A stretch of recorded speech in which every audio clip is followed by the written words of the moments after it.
1. Clones were genetically superior. Let's get one thing straight. The Grand Army of the Republic was absurdly effective. We're talking about millions of genetically identical soldiers, all cloned from Jango Fett, one of the most dangerous bounty hunters in the galaxy. These weren't just regular troops. They were purpose-built warriors, aged at twice the normal rate to reach combat maturity faster, and flash-trained with accelerated learning techniques. The Kaminoans perfected their cloning craft over generations. Every clone trooper had enhanced physical capabilities and an inherent understanding of military protocol practically hardwired into their DNA. They could follow complex orders, adapt to battlefield conditions on the fly, and work together with a level of coordination that conscripted armies couldn't match. Their training on Kamino was so intense that by graduation, they were already battle-hardened through simulation and rigorous doctrine. But what made them really special was their obedience. Order 66 proved that decisively. When Palpatine gave the command, clones across the entire galaxy turned on their Jedi generals without hesitation. The inhibitor chips implanted in every clone's brain guaranteed compliance to specific directives from the Supreme Chancellor. No questions, no moral debates, just immediate execution. During the Clone Wars, these soldiers proved their worth time and again.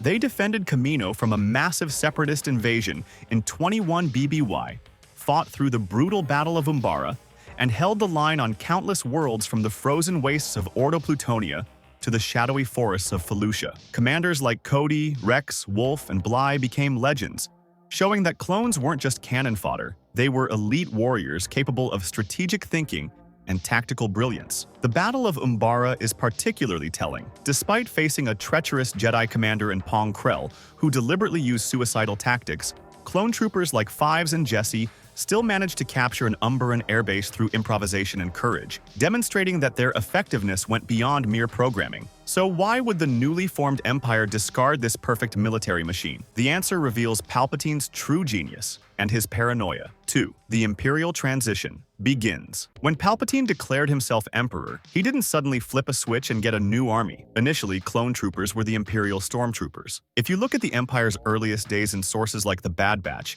Imperial Stormtroopers in the immediate aftermath of Order 66 were entirely clones. They got new white armor, but underneath those helmets were still the faces of Jango Fett. But Palpatine's vision extended beyond mere military control. The clone army had served its purpose, eliminating the Jedi and securing his power. But the Empire needed something different. Around 19 BBY, right after Revenge of the Sith, the Empire secretly began recruiting non-clone personnel through Project War-Mantle under Vice Admiral Rampart. These new soldiers weren't immediately called Stormtroopers. They started as TK Troopers, an early generation of naturally born conscripts. Their helmets were actually repurposed from the cancelled Phase 3 Clone Trooper armor design, and they were trained by clone commandos in secret before Palpatine officially approved the program. The transition happened quietly, strategically, with TK troopers gradually integrated alongside existing clone forces. According to canon sources from the Bad Batch and Star Wars Rebels, by around 5 BBY, roughly 14 years into the Imperial era, the vast majority of stormtroopers were recruited humans rather than clones. The accelerated aging that had made clones perfect for rapid deployment became a liability in peacetime. Clones who fought through the Clone Wars were approaching middle age just a few years later, forcing constant replacement. By the Battle of Yavin in 0 BBY, when Luke and Leia have their adventure on the Death Star, clones had become extremely rare in the Stormtrooper Corps. Some elite units like Vader's 501 St. Legion may have retained veteran clones, but the average Imperial garrison was staffed entirely by recruits. Loving this deep dive into Imperial strategy? Hit that hype button, YouTube's new feature to show extra support for videos you're obsessed with. Let's show the algorithm what real Star Wars fans want to see. 3. Kamino's fatal miscalculation. Here's where everything accelerated. The Kaminoans made a catastrophic error. After the Clone Wars ended, the Empire stopped ordering new clones at the previous scale. Prime Minister Lama Su saw the writing on the wall. Their contract was ending, and they'd lose their most valuable client and their entire purpose. So what did the Kaminoans do? According to the Bad Batch, Lama Su and scientist Nala Se attempted to create their own private clone army. Better, stronger, and crucially, not controlled by inhibitor chips. They wanted leverage. Palpatine doesn't do leverage. When the Empire discovered this unauthorized cloning operation, the response was absolute. In 19 BBY, Imperial forces led by Vice Admiral Rampart under Grand Moff Tarkin's orders invaded Kamino. The bombardment was merciless. Tipoca City, the shining facility that had birthed millions of clone troopers, was destroyed. The facility sank beneath the waves, cloning equipment was obliterated, and the Kaminoan population was decimated. This wasn't just punishment, it was a message. The very people who had created Palpatine's perfect army had just demonstrated why even programmed loyalty wasn't enough. The Kaminoans proved that even the makers of obedient soldiers could have their own agendas, their own treachery. Palpatine later used the clone conspiracy to his political advantage. When Senator Chuchi exposed Rampart's crimes in the Imperial Senate, the Emperor feigned ignorance, arrested Rampart, and then blamed the clones themselves for following orders too blindly. Ironic, considering he'd activated Order 66. He used the scandal to justify expanding the conscription program, turning a political crisis into authorization for his Stormtrooper Corps. The destruction of Kamino effectively ended large-scale clone production. Some Imperial cloning facilities continued operating, but nothing approached Kaminoan scale. Cloning became a specialist tool, rather than the foundation of Imperial military power. 4. Economics defeated genetics. Let's talk credits. Cloning wasn't just expensive, it was catastrophically expensive. Each clone trooper represented massive investment, genetic template licensing from Jango Fett, accelerated growth processes, specialized Kaminoan training facilities, flash training programs, medical care during development, and extensive quality testing. Multiply that by millions. The Republic's military budget during the Clone Wars was staggering, with enormous sums flowing directly to Kamino. But costs didn't stop at production. Clones aged at twice the normal rate, meaning they had shorter service lives. A clone who fought through the Clone Wars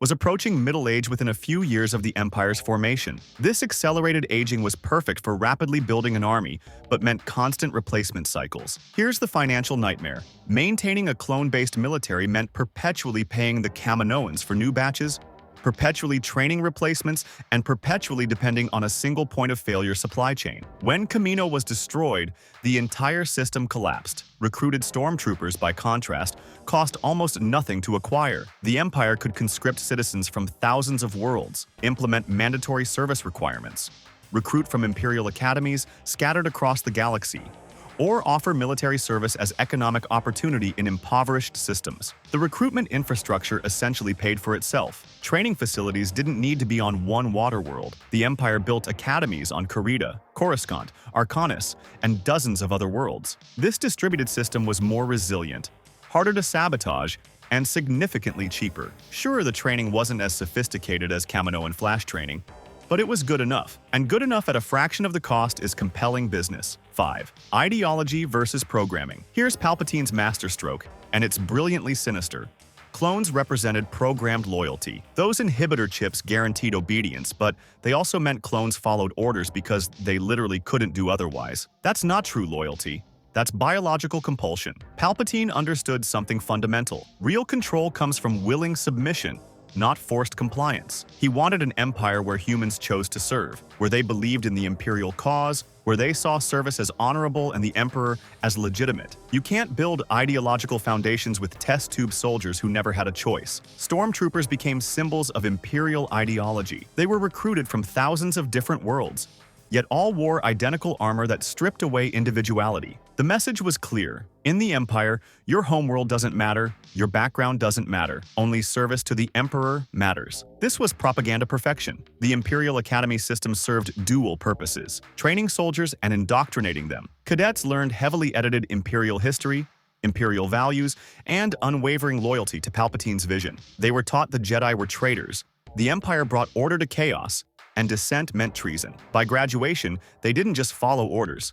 They believed in those orders. This ideological component extended to garrison duty. When stormtroopers occupied a planet, they weren't alien clones with no connection to the population. They were fellow humans who had chosen the Empire. Some might even be from nearby systems. This made Imperial presence feel more legitimate, more inevitable, more like natural order rather than occupation. Palpatine also understood the power of fear mixed with familiarity. Clone troopers were all identical, making them seem inhuman. Stormtroopers, despite identical armor, were regular people underneath, which was somehow more terrifying. Any citizen could become a stormtrooper. Your neighbor might be under that helmet. This uncertainty reinforced compliance across Imperial space. 6. Project War-Mantle. Explained Project War-Mantle, overseen by Vice Admiral Rampart, was the Empire's systematic answer to sustainable military recruitment. The TK Trooper designation didn't stand for Trooper Corps, as some speculate. It was simply part of the Imperial operating number system used to identify units and personnel. Recruitment started young. The Empire identified candidates through multiple channels. Imperial academies accepting applicants as young as 13, propaganda campaigns glorifying military service,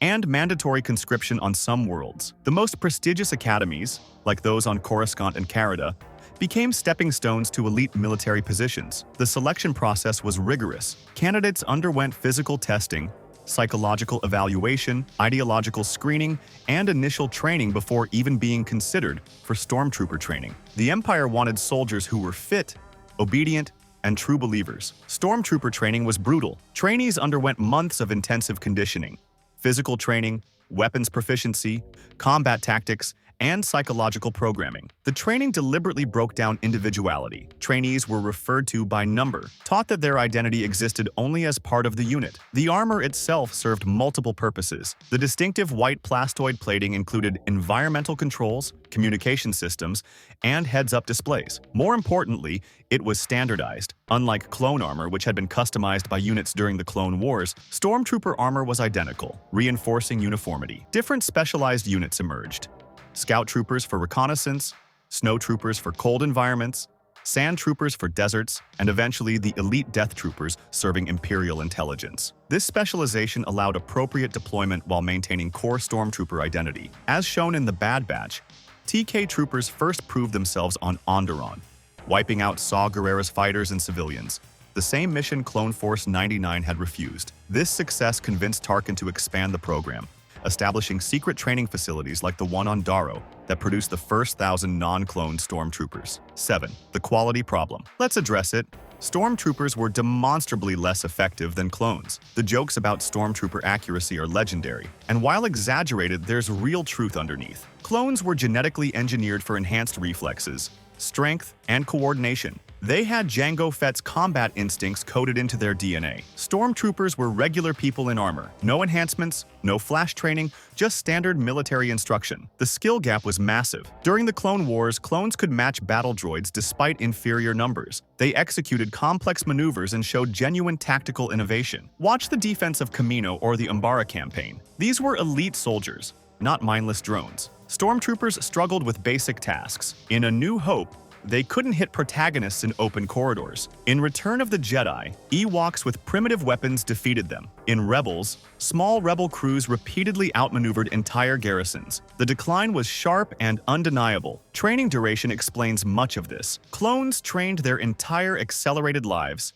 years condensed into months. Stormtroopers trained for months, maybe a couple years in elite academies. That's an enormous preparation gap. Motivation and morale mattered too. Clones fought for their brothers, their Jedi generals, the Republic they were created to defend. Even after Order 66, many clones like Hauser struggled with the transition and eventually defected. Stormtroopers served an increasingly brutal regime. Fear-based loyalty doesn't inspire peak battlefield performance. The armor itself may have contributed. Clone armor was fitted and customized. Stormtrooper armor was mass-produced in standard sizes. Ill-fitting helmets restricted vision, and the plastoid plating, while protective, wasn't as flexible as Phase 2 clone armor. Some sources suggest limited visibility through Stormtrooper helmets, particularly peripheral vision, contributed to poor tactical awareness. As mentioned in James Luceno's canon novel Tarkin, set 14 BBY, Darth Vader even comments on a clone Stormtrooper's declining effectiveness, suggesting they're aging too quickly to remain on active duty. The very feature that made clones perfect for rapid deployment became their downfall in an extended piece. 8. The complete transformation. The replacement of clones with Stormtroopers took roughly a decade, following a carefully calculated timeline that maintained Imperial effectiveness while fundamentally changing military composition. In 19 BBY, immediately post-Order 66, the Imperial military was overwhelmingly clones. The infrastructure existed, soldiers were trained, and the Empire needed immediate security forces. Clone commanders like Cody remained in command positions, leading what had become the first generation of Imperial forces. Through Project War-Mantle's expansion, 19 to 14 BBY, new TK Trooper recruits began graduating in massive numbers. Meanwhile, existing clones aged rapidly. Remember, They were biologically middle-aged just years after the Clone Wars. The Empire transitioned many clones into advisory roles, specialized units, or retirement. Some served as training instructors, passing combat experience to the new generation. By 5 BBY, as shown in Rebels, the military was predominantly non-clone. When Kanan and Rex encounter clone troopers, it's remarkable because they're so rare. Most garrisons, Star Destroyer crews, and security details consisted entirely of recruited Stormtroopers. Remaining clones served only in specialist roles where experience remained valuable. By 0 BBY during A New Hope, clones had virtually disappeared from the Stormtrooper Corps. The Death Star's garrison appears entirely recruited humans. Forces on Hoth and Endor show no evidence of clone presence. The 501st Legion, Vader's elite unit, might have retained a handful of veteran clones, but they'd be extraordinarily rare. This transition represented one of galactic history's largest military reorganizations. The Empire successfully replaced millions of elite clone soldiers with conscripted forces while maintaining control over thousands of systems. That alone demonstrates Palpatine's strategic effectiveness, even if individual soldier quality declined. The Emperor's gamble paid off. Ideological control proved more valuable than genetic perfection. A vast army of believers, however less skilled, proved more sustainable than a perfect army of programmed soldiers. In Palpatine's empire, loyalty wasn't coded, it was cultivated, and that made all the difference. Outro. The Empire's transition from clones to stormtroopers reshaped galactic history. If this breakdown of Imperial military strategy fascinated you, hit that like button and subscribe for more deep dives. May the Force be with you, always.